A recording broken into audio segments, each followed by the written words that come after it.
heard from Darren a little earlier about the unrest in the Manchester United dressing room. We'll come back to that. But Danny, quite taking it away from the dressing room, on the pitch, what strikes me about them, one of the things that strikes me certainly, 3-0 against Bournemouth, could have been more. And first of all, let's say well done to Anthony Iraola, who's getting his message across to his players.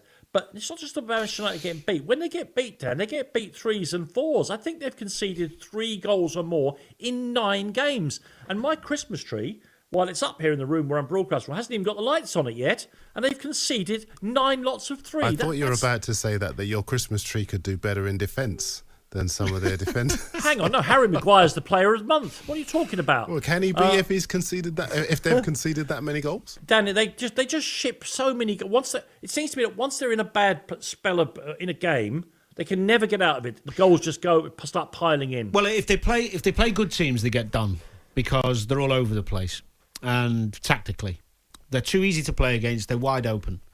And they've got too many players playing for themselves and not playing in a team system, and the manager's to blame. The players, you can say, need to look in a mirror to a degree. Yeah, of course. That's always next. But the manager creates the discipline on the pitch and off it. And on the pitch, they don't have any discipline. And the tactical plan doesn't vary. It stays the same. And they keep getting done when they play decent teams. It's very simple. They play good football inside who are well organised. They cut through them like butter. So what you have to do is you have to just keep it simple in your assessment. Who's in charge of how they play? Who creates the discipline of the players? The manager. Now, I like Ten Hag. He's a likeable guy when he speaks, and he's had a good first season to a degree, punched above the... I don't think the expectation was that high, and he did quite well because he won the League Cup and got in the top 4. But the reality is kicked in. The recruitment of the players has been poor, which he's been part of.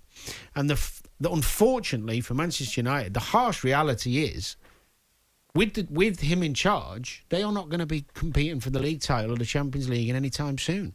So, do they get rid? Well, only if you have a damn good plan in place, because otherwise you're just going again on a hope and a wing and a prayer. So, I was asked to talk about this late on Saturday after the result for my column, and I found it hard not to just speak the truth, which I just said there, because otherwise I'm lying. The reality is they're not going to win any of the big trophies against good opposition with this manager in charge.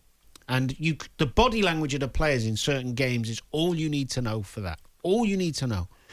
And people want to talk about the Glazers being to blame. Well, I can't see that argument I know there are mitigating circumstances of players doing things that he can't control, and he's had all that to deal with, Ten Hag, but the money's been there to bring in good players. And the Glazers are to blame for a lot of things, including the fact that you get rained on if you go to Old Trafford. Yeah, but not the squad. They back the squad. They've got money. They've spent money on it.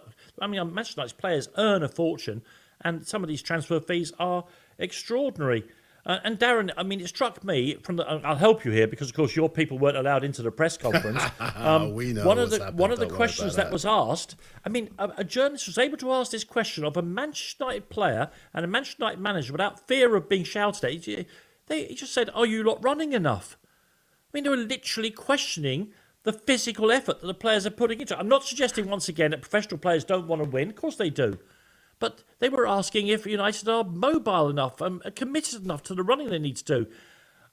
It was just on that, Dan. I've just got to give that clarity because people get a bit obsessed by distance covered and high intensity. I mean, high intensity is a good indicator of how intense you're trying, but it's not about how much you run. It's about when you run and how you run.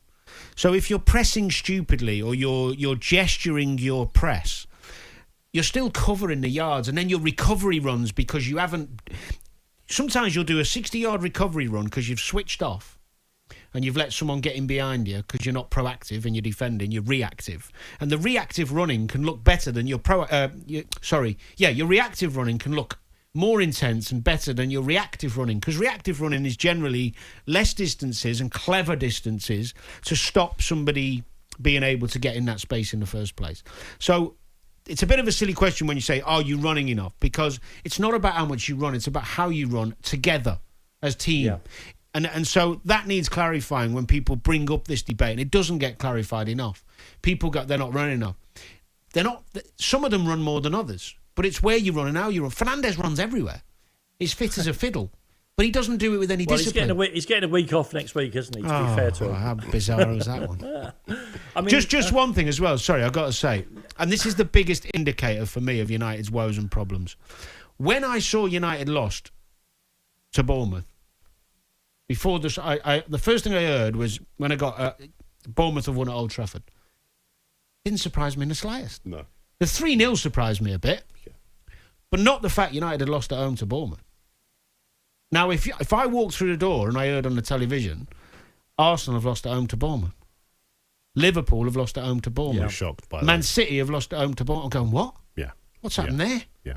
But when United lose at home, at the moment, I don't feel shocked. And I'm the same. I mean, I was on the show on Friday afternoon, and I actually thought that I actually said that if Bournemouth showed a bit of belief, they were there to be got at. Well, Wrighty tipped it, didn't he? Did you see Wrighty said? Yeah. And Keno and Gary Neville and that. I think it was on that thing they do. Yep. And they said, what? You think Bournemouth are going to get some at United? And he went, yep. 100%. On AM, on DAB, via the talkSPORT app and on your smart speaker. talkSPORT.